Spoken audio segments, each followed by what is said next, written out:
प्रश्नावली 13.2। अब इस प्रश्नावली को देखने से पहले सबसे पहले हम पढ़ेंगे प्रायिकता का गुणन नियम।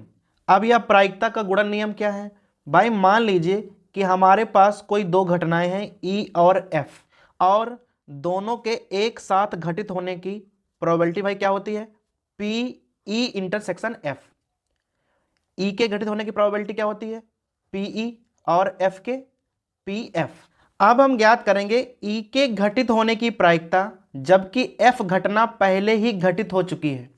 इसे ही हम सप्रतिबंध प्रायिकता कहते हैं। अब हमें निकालना है E के घटित होने की प्रायिकता जबकि F घटना पहले ही घटित हो चुकी है। उसे हम कहते हैं PE अपॉन F। और भाई सूत्र क्या होता है? PE intersection F upon PF। जो घटना यहाँ नीचे होती है वही घटना यहाँ नीचे रखी जाती है। अब यह आ गया E के घटित होने की प्रायिकता जबकि F घटना पहले ही घटित हो चुकी है। अब हम ज्ञात करने वाले हैं F के घटित होने की प्रायिकता जबकि E घटना पहले ही घटित हो चुकी हो। अब की बार भाई F की निकालनी है तो F ऊपर, और जो घटना पहले ही हो चुकी होती है उसे हम रखते हैं नीचे। PE intersection F upon PE। अब भाई इसको और इसको आपको ध्यान से देखना है, दोनों समीकरणों को। जो यह संख्या है PE इंटरसेक्शन F यहां पर भी है और यहां पर भी है। अगर यहां से हम PE इंटरसेक्शन F का मान निकालें तो मान क्या हो जाएगा? मान हो जाएगा PE upon F into PF। और अगर यहां से हम मान निकालें PE इंटरसेक्शन F का तो भाई मान हो जाएगा PF upon E into PE। और यही हमारा प्रायिकता का गुणन नियम होता है। अब भाई इसको हिंदी में कैसे पढ़ेंगे? घटना E के घटित होने की प्रायिकता जबकि घटना F पहले ही घटित हो चुकी है। अगर गुणा कर दें हम घटना F के घटने की प्रायिकता, और यहाँ घटना F के घटने की प्रायिकता जबकि घटना E पहले ही घटित हो चुकी है, और गुणा कर दें उसे घटना E के घटने की प्रायिकता से, तो भाई यह दोनों ही मान बराबर होने चाहिए, और यही प्रायिकता का गुणन नियम है। अब अगला टॉपिक है स्वतंत्र घटनाएं, इंडिपेंडेंट इवेंट्स। अब हमें यहां पढ़ना है कि स्वतंत्र घटनाएं हम किन्हें कह सकते हैं। अब जैसे भाई मान लीजिए कि कोई घटना है E और F। अब हम कहते हैं कि दोनों के एक साथ घटित होने की प्रायिकता क्या होगी? PE intersection F। और दोनों के अलग अलग, भाई E की PE होगी और F की होगी PF। यदि यह दोनों घटनाएं इस कंडीशन को फॉलो करती हूं, भाई कंडीशन कौन सी है? दोनों के एक साथ घटित होने की प्रायिकता बराबर दोनों के अलग अलग घटित होने की प्रायिकताओं का गुणनफल यदि बराबर आ जाए तो हम यहां कह देंगे कि जो E और F हैं वह स्वतंत्र घटनाएं हैं। अर्थात भाई यदि हमसे पूछे कि क्या E और F स्वतंत्र घटनाएं हैं तो हमें क्या करना है? दोनों की अलग अलग प्रोबेबिलिटी निकालनी है और दोनों की एक साथ घटित होने की प्रोबेबिलिटी निकालनी है। और भाई यहां मान रखना है अगर दोनों पक्ष बराबर आ जा रहे हैं तो E और F स्वतंत्र घटनाएं होंगी, और अगर दोनों पक्ष बराबर नहीं आते हैं तो E और F स्वतंत्र घटनाएं नहीं मानी जाएंगी। इसी प्रकार भाई यहां पर दो घटनाएं थी। अगर भाई मान लो कहीं पर तीन घटनाएं हैं A B C, तो भाई सिंपल रूल है PA intersection B intersection P, और यहां क्या हो जाएगा?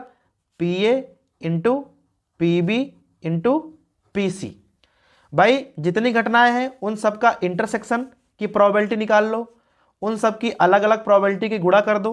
भाई दोनों पक्ष बराबर होने चाहिए तो वे घटनाएं स्वतंत्र मानी जाएंगी, अन्यथा नहीं। अब आते हैं प्रश्नावली 13.2 के सवाल नंबर 1 पर। कह रहा है यदि PA A के घटित होने की प्रायिकता 3/5 है, PB B के घटित होने की प्रायिकता 1/5 है, और A और B स्वतंत्र घटनाएं हैं ऐसा दिया हुआ है, तो हमें ज्ञात करना है PA इंटरसेक्शन B।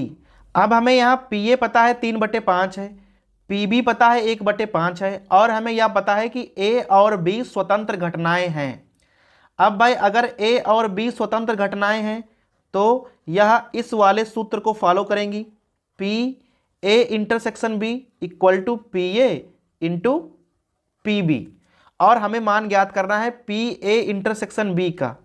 अब यहाँ पी ए कितना है 3/5 और पी बी कितना है 1/5। भाई यहाँ गुणा कर दीजिए, कितना आ जाएगा 3/25, अर्थात पी ए इंटरसेक्शन बी का मान 3/25 होगा। अब प्रश्न नंबर 2 है, कह रहा है कि 52 पत्तों की एक गड्डी में से यादृच्छिक बिना प्रतिस्थापित किए 2 पत्ते निकाले गए हैं। अब दोनों पत्तों के काले रंग का होने की प्रायिकता हमें ज्ञात करनी है। अब भाई गड्डी में कुल कितने पत्ते होते हैं? कुल पत्ते होते हैं 52। भाई 52 पत्तों में ना 2 रंग होते हैं, काला और लाल। भाई 26 काले पत्ते होते हैं, काले रंग के सब पत्ते होंगे 26। अब भाई हम क्या करेंगे, सबसे पहले हम एक पत्ता निकालेंगे काले रंग का।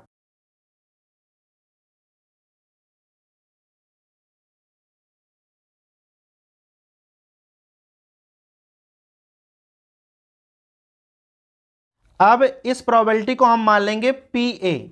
अभी कुल पत्ते हैं 52 और भाई काले रंग के पत्ते होते हैं 26 और हमें एक पत्ता निकालना है काले रंग का। तो भाई प्रायिकता क्या हो जाएगी 26/52, फेवरेबल घटनाएं और बटे कुल घटनाएं। यहां प्रतिस्थापन नहीं किया गया है तो एक काला पत्ता आपने बाहर निकाल लिया। अब भाई शेष काले पत्ते कितने बचे होंगे? शेष बचे हैं गड्डी में 25 और गड्डी में इस समय कुल पत्ते होंगे 51। अभी हम निकालेंगे दूसरा काला पत्ता।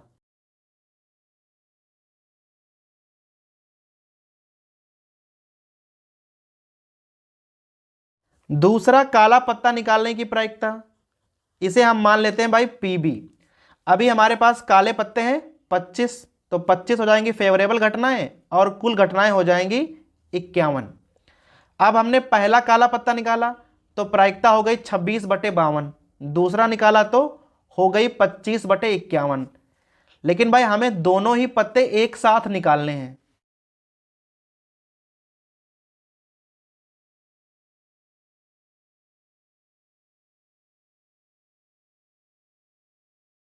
अब हमने लिखा हुआ है कि दोनों काले पत्ते एक साथ निकालने की प्रायिकता हमें चाहिए P A intersection B equal to. अब भाई ध्यान देना है कि जब हमने पहला पत्ता निकाला था तो प्रायिकता थी 26/52। जब भाई दूसरा निकाला तो भाई वहां पर एक कंडीशन लग गई कि पहला पत्ता हम लोग पहले ही निकाल चुके हैं, तो भाई ये बन गई सप्रतिबंध प्रायिकता। तो यहां निकालेंगे हम, तो यहां लगा देंगे हम प्रायिकता का गुणन नियम। भाई पहली प्रायिकता थी 26/52 और दूसरी सप्रतिबंध प्रायिकता थी 25/51। भाई दोनों गुणा कर देंगे तो दोनों घटनाएं एक साथ होने की हमें प्रायिकता पता चल जाएगी। 26 दूना 52 और भाई यहां गुणा कर दो तो आ जाएगा 25/102। अब प्रश्न नंबर 3 है, कह रहा है कि संतरों के एक डिब्बे का निरीक्षण उसमें से 3 संतरों को यादृच्छिक बिना प्रतिस्थापित किए निकाल कर किया जाता है। यदि तीनों निकाले गए संतरे अच्छे हों तो डिब्बे को बिक्री के लिए स्वीकृत किया जाता है, अन्यथा अस्वीकृत कर देते हैं। एक डिब्बा जिसमें 15 संतरे हैं, 12 अच्छे हैं और 3 खराब हैं, तो बिक्री के लिए स्वीकृत होने की प्रायिकता ज्ञात कीजिए। अभी भाई एक डिब्बा है उसमें 15 संतरे हैं, 12 अच्छे हैं और 3 खराब हैं। हमें क्या करना है कि 3 संतरे निकालने हैं और तीनों संतरों के ना अच्छा होने की प्रायिकता निकालनी है, क्योंकि भाई तीनों अच्छे होंगे तभी वह स्वीकृत होगा। अब हमारे पास कुल संतरे हैं 15, जिसमें से 12 अच्छे हैं और 3 खराब हैं। अब हमें करना क्या है कि 3 संतरे अच्छे निकालने हैं और उनकी प्रायिकता ज्ञात करनी है। अब हमने यहाँ किया क्या है कि हमने यहाँ 3 घटनाएं मान ली हैं, ए बी और सी। एक घटना है पहला अच्छा संतरा निकालने की, बी है दूसरा अच्छा और सी है तीसरा अच्छा। तो सबसे पहले हम मान ज्ञात करेंगे पी ए का। अब भाई पी ए क्या हो जाएगा, कुल मिलाकर 15 संतरे हैं जिसमें 12 अच्छे हैं, तो भाई प्रायिकता हो जाएगी 12/15। भाई कुल संतरे हैं 15 और अच्छे हैं 12, तो पी ए क्या आ गया, पी ए आ गया 12/15। अब आते हैं पीबी पर, दूसरा अच्छा निकालने की प्रायिकता। अब भाई ध्यान दीजिए कि अभी तक 12 अच्छे थे 3 खराब थे, अब क्या हुआ होगा 11 अच्छे बचे होंगे और 3 खराब, कुल मिलाकर 14 संतरे बचे हैं, जिसमें 11 संतरे अच्छे हैं। अब हम निकालेंगे पीसी, तीसरा अच्छा निकालने की प्रायिकता। अब भाई यहाँ 11 हैं, अब की बार यहाँ 10 बचे होंगे और यहाँ बचेंगे 3, 10 अच्छे बचेंगे और 3 खराब। चूंकि हम 2 अच्छे पहले से ही निकाल चुके हैं, तो भाई इसकी प्रोबेबिलिटी क्या हो जाएगी, 10/13। पर हमें निकालने हैं तीनों संतरे एक साथ अच्छे, अर्थात P A intersection B intersection C equal to क्या हो जाएगा भाई, P A into P B into P C. अब यहाँ मान रख लीजिए 12/15, यहाँ आ जाएगा 11/14 और यहाँ आ जाएगा 10/13। 5 दूनी 10, 5 तियाँ 15, यहाँ हो जाएगा 3 चक्कू 12, 2 से काटेंगे तो यहाँ आ जाएगा 7, 2 दूनी 4 और 11 चक्कू 44 और यहाँ आ जाएगा 91। भाई प्रायिकता आ जाएगी 44/91, अर्थात हम लोग 3 संतरे उठाएं और तीनों सही निकलें, इसकी प्रोबेबिलिटी होगी 44/91। अब प्रश्न नंबर 4 देखेंगे। कह रहा है एक न्याय सिक्का और एक अभिनत पासे को उछाला गया है। अब एक सिक्का उछाला गया है और एक पासा। घटना ए क्या है, सिक्के पर चित्त प्रकट होता है, और घटना बी क्या है, पासे पर संख्या 3 प्रकट होती है।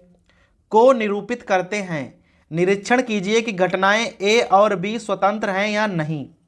अब हमारे पास यहाँ एक सिक्का है और एक पासा है, तो भाई टोटल घटनाएं क्या हो जाएंगी, सिक्के पर घटनाएं होती हैं 2 और पासे पर होती हैं 6, अर्थात कुल मिलाकर 12 घटनाएं बनेंगी। अब हमें यहाँ ए और बी का मान दिया हुआ है। अब ए में है, कह रहा है कि सिक्के पर चित्त प्रकट होता है, तो भाई सबसे पहले हम ए के बनाएंगे सैंपल स्पेस। हमें केवल हेड लेना है, और पासे पर क्या आएगा, पासे पर भाई समस्त संख्याएं आएंगी, तो हो जाएगा 1H 2H 3H 4H 5H 6H, अर्थात ए में कुल मिलाकर 6 घटनाएं बनेंगी। आते हैं बी में, कह रहा है पासे पर संख्या 3 का प्रकट होना। अब पासे पर केवल संख्या 3 ही आएगी, और सिक्के पर क्या आ सकता है, हेड या टेल, तो यहां पर केवल 2 घटनाएं बनेंगी, 3H 3T। अब यहां हम दोनों में ना कॉमन घटनाएं निकाल लेंगे। अब यहां भी 3H है और यहां भी 3H है, सो भाई 3H जो हो गई वह कॉमन हो गई। अब हम निकालेंगे सबकी प्रोबेबिलिटी। अब भाई पीए क्या हो जाएगा, पीए में 6 घटनाएं हैं और कुल मिलाकर घटनाएं होती हैं 12। इस प्रकार आइए पीबी, पीबी में केवल 2 घटनाएं हैं और कुल घटनाएं होती हैं 12। और अब आते हैं पी ए इंटरसेक्शन बी पर। भाई यहाँ एक घटना है और कुल मिला के घटनाएं हैं 12। अब हमसे कह रहा है कि घटनाएं स्वतंत्र हैं या नहीं। अब भाई घटनाएं अगर स्वतंत्र होंगी तो इस वाले सूत्र को फॉलो करेंगी, पी ए इंटरसेक्शन बी बराबर P A into P B. अब इसका मान है 1/12, इसका मान है 6/12 और इसका मान होगा 2/12। भाई 6 दूनी 12, 12 कैंसिल हो गए, यहाँ पे क्या आ जाएगा, आ जाएगा 1/12। दोनों पक्ष बराबर हो गए, अर्थात भाई घटनाएं स्वतंत्र हैं। अब प्रश्न नंबर 5 है, कह रहा है कि एक पासे पर 1 2 3 अंक जो है वो लाल रंग से लिखे गए हैं, 4 5 6 जो अंक है वह हरे रंग से लिखा गया है। कह रहा है अब इस पासे को अगर उछाल दिया जाए तो यहाँ पर 2 घटनाएं हैं। एक घटना क्या है कि संख्या सम है, कोई संख्या सम प्रकट होगी, और बी घटना क्या है कि भाई जो संख्या है वह लाल रंग से लिखी होगी, वह प्रकट होगी। अब हमें यह चेक करना है कि ए और बी स्वतंत्र हैं या नहीं। अब भाई पासे पर क्या है कि 1 2 3 जो है वह लाल रंग से लिखे हैं, 4 5 6 हरे रंग से लिखे हैं। ए और बी हमने दोनों को नोट कर लिया है। जो कुल मिलाकर सैंपल स्पेस होगी वह 6 होंगे, क्योंकि भाई पासा एक ही है। अब सबसे पहले हम लिखेंगे ए के सैंपल स्पेस। कह रहा है संख्या सम है। अब भाई पासे पर क्या होता है, 3 सम संख्याएं होती हैं, 2 4 6। अब बी में आ जाओ, कह रहा है संख्या लाल रंग से लिखी गई है। अब केवल 3 गिनतियां ऐसी हैं जो लाल रंग से लिखी गई हैं, 1 2 3। अब हमें ए और बी पता चल गया। अब यहां आप निकाल लो ए इंटरसेक्शन बी। अब दोनों में कॉमन क्या है, दोनों में 2 कॉमन है। अब यहां से हम निकालेंगे पहले पी ए, प्रोबेबिलिटी ऑफ ए। अब यहां 3 लोग हैं और कुल मिलाकर घटनाएं हैं 6। PB, भाई यहाँ पर भी 3 संख्याएं हैं और कुल घटनाएं होती हैं 6। और यहाँ PA इंटरसेक्शन B, यहाँ पर केवल 1/6। भाई अगर घटनाएं स्वतंत्र होंगी तो वह इस वाले समीकरण को फॉलो करेंगी, PA इंटरसेक्शन B बराबर PA इंटू PB। अब यहाँ मान रख लो 1/6 और यहाँ हो जाएगा 3/6 इंटू 3/6। अब भाई यहाँ दोनों पक्ष बराबर नहीं हैं, तो जब बराबर नहीं है अर्थात जो A और B हैं वह घटनाएं स्वतंत्र नहीं हैं। अब प्रश्न नंबर 6 है, कह रहा है कि मान लें E और F दो घटनाएं इस प्रकार हैं कि PE बराबर 3/5, PF बराबर 3/10 और PE इंटरसेक्शन F बराबर 1/5। तो हमें यह चेक करना है कि क्या E और F स्वतंत्र हैं। अब PE का मान ज्ञात है, PF ज्ञात है और PE इंटरसेक्शन F ज्ञात है। तो भाई PE इंटरसेक्शन F बराबर PE इंटू PF। अगर यह दोनों पक्ष बराबर हो जाते हैं तो घटनाएं स्वतंत्र होंगी। तो 1/5 और यहाँ है 3/5 और गुणे यहाँ है 3/10। अब यहाँ आ जाएगा 1/5 और यहाँ आ जाएगा 9/50, जो कि बराबर नहीं है। और यदि ये बराबर नहीं है तो हमारी E और F घटनाएं स्वतंत्र नहीं होंगी। अब प्रश्न नंबर 7 है, कह रहा है कि A और B दो घटनाएं दी हुई हैं। भाई यहाँ हमें PA मालूम है 1/2 और PA यूनियन B पता है 3/5। PB का मान स्मॉल p दिया हुआ है और हमें यह स्मॉल p ज्ञात करना है। अब यहाँ पर दो कंडीशन है। पहले में कह रहा है कि घटनाएं परस्पर अपवर्जी हैं और दूसरी कंडीशन है कि घटनाएं स्वतंत्र हैं। अब पहला खंड है, कह रहा है घटनाएं अपवर्जी हैं। हमें PA का मान पता है, PA यूनियन B पता है और PB का मान ज्ञात करना है।